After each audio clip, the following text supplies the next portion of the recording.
اگر اللہ مددگار ہو تو جس کو رب کریم اٹھانا چاہے اسے کوئی گرا سکتا ہے؟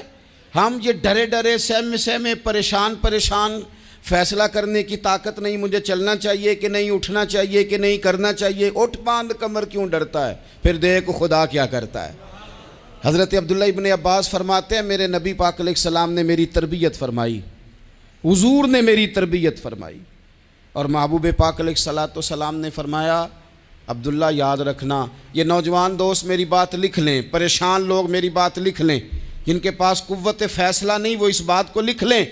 حضرت عبداللہ ابن عباس فرماتے ہیں میرے نبی پاک علیہ السلام نے مجھ سے فرمایا تھا عبداللہ سن، اگر ساری دنیا مل کے تیرا کوئی نفع کرنا چاہے کر نہیں سکتی جب تک میرے رب کی رضا نہ ہو، اور فرمایا ساری دنیا مل کے تیرا کچھ بگاڑنا چاہے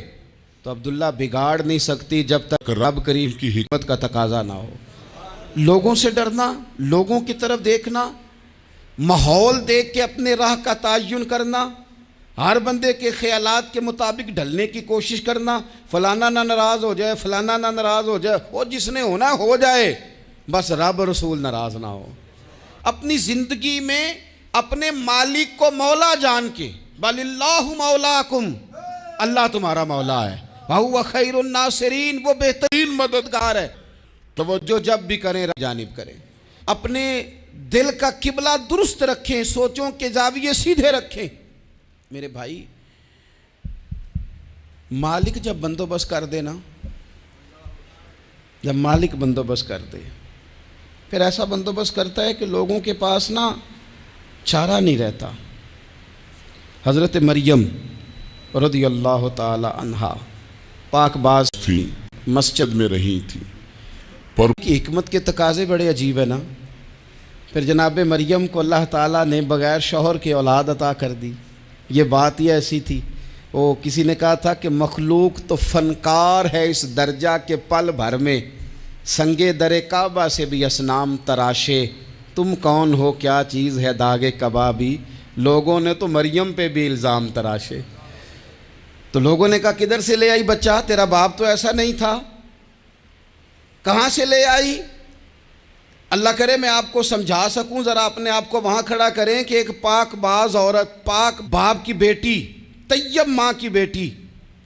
اور اللہ کے گھر میں پرورش پانے والی خاتون، ایک وہ وقت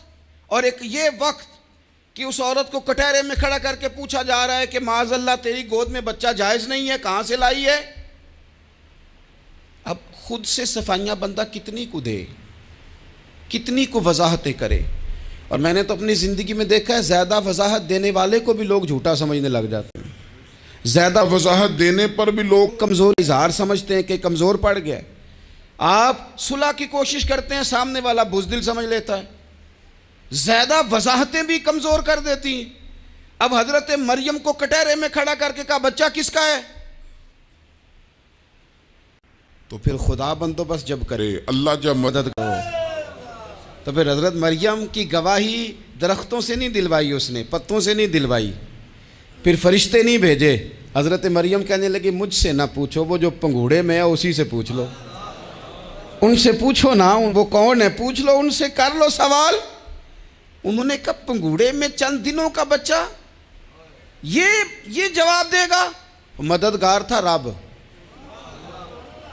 ان کی برات کا اعلان کرنا تھا مالک نے،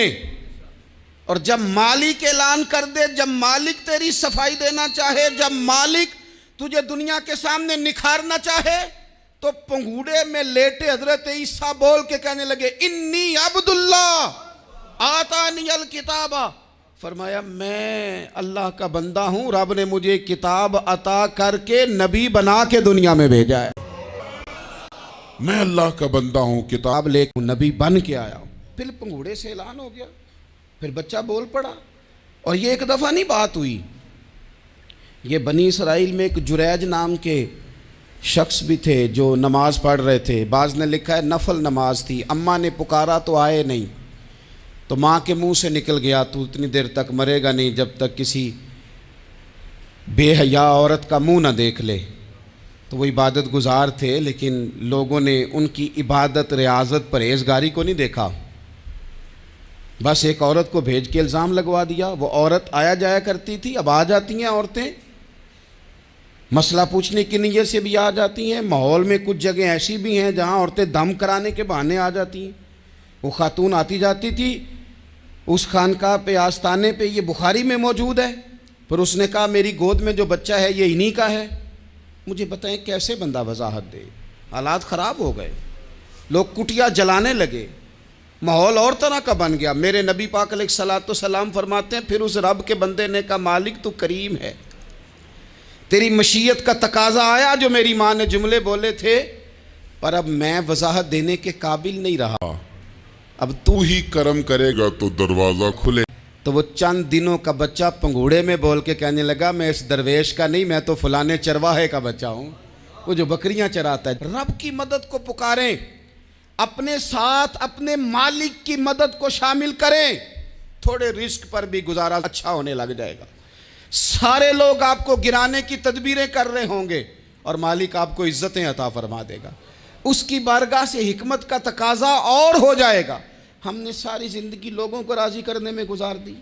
ساری زندگی بڑھاپا آ گیا بچوں کو پالتے،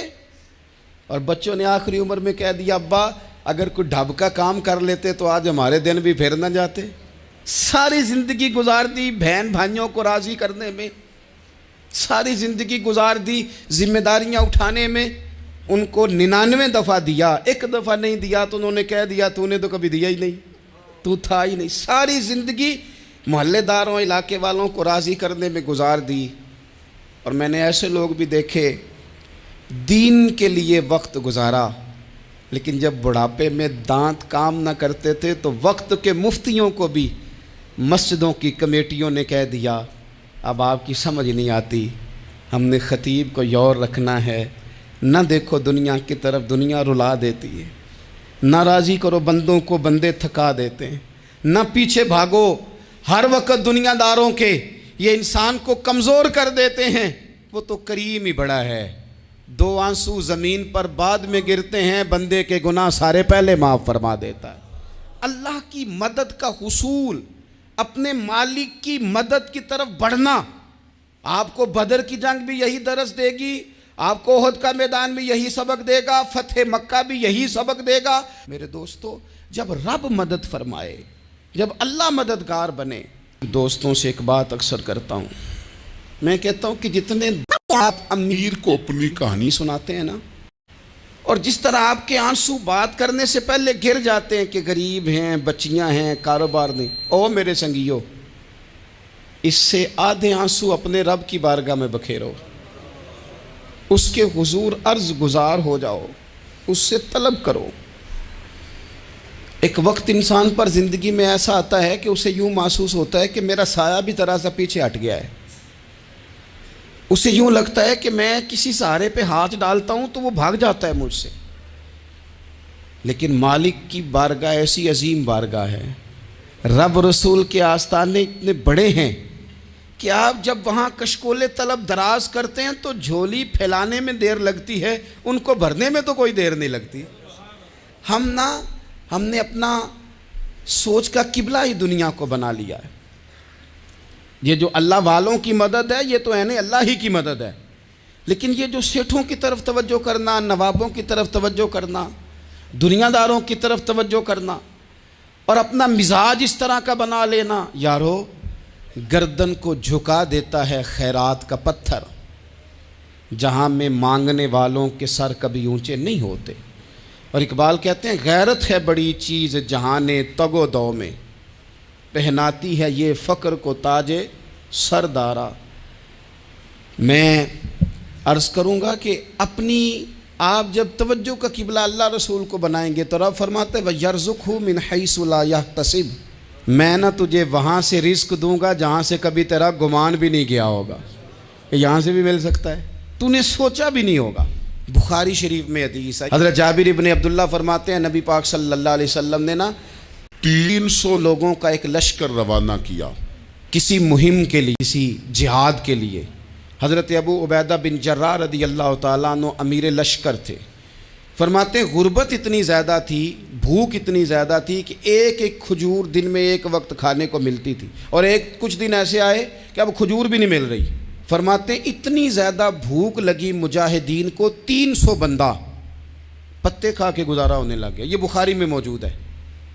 آپ فرماتے ہیں کہ دریا کے کنارے ہمارا پڑاؤ تھا، ٹھہراؤ تھا۔ جب بھوک سے نڈھال ہو گئے نا، وَيَرْزُقْهُ مِنْ حَيْثُ لَا يَحْتَسِبُ، اللہ وہاں سے روزی دیتا ہے، گمان بھی نہیں ہوتا۔ فرماتے ہیں ایک مچھلی اللہ تعالیٰ نے دریا کے کنارے بھیجی، فرماتے ہیں وہ تھی تو مچھلی پر پہاڑ جتنی تھی، بخبز ہیں۔ حضرت جابر ابن عبداللہ رضی اللہ تعالیٰ عنہ فرماتے ہیں 300 آدمی 18 دن تک اس مچھلی کو کھاتے رہے، مچھلی ختم ہی نہیں ہوئی۔ مچھلیاں نہیں، مچھلی کہتے ہیں 18 دن 300 بندہ کھاتا رہا، مچھلی ختم ہی نہیں ہوئی۔ اور فرماتے ہیں کہ اس کی ہڈی نکال کے، کانٹا کہیں گے آپ اپنی زبان میں، کہتے ہیں وہ نکال کے نا تو اس کو کھڑا کیا نا جب، تو اونٹ کجاوے سمیت اس کے بیچ سے گزر جاتا تھا، 2 اس کے کانٹے جوڑے۔ فرماتے ہیں وہ اس کا گوشت ہم کھاتے تھے اور اس کی چربی بطور تیل کے ہم جسموں پہ ملتے تھے، بیماروں کو اس سے سکون آتا تھا، تندرستی شفا ہوتی تھی۔ فرماتے ہیں ہم کھایا بھی ہم نے، اور کچھ لے کے ہم مدینے بھی گئے، اور قربان جائیں آگ نے بھی اس میں سے کھایا۔ ہم نے عرض کی حضور یہ معمہ کیا ہے، یہ ماجرا کیا ہے؟ تو محبوب نے فرمایا تمہارے پاس غذا نہیں تھی، رب نے تمہارے لیے بندوبست کیا ہے، اللہ نے تمہیں دیا ہے۔ مکان شروع کر لیا، ایک صاحب نے وہ مکان بنانے لگے، آپ وہ حساب لگا رہے ہیں، کہتے ہیں میرے پاس اتنے پیسے ہیں، اتنے میں نے فلانے دوست سے کہنا ہے اس نے دے دینے، اتنے فلانے رشتہ دار سے کہنا ہے اس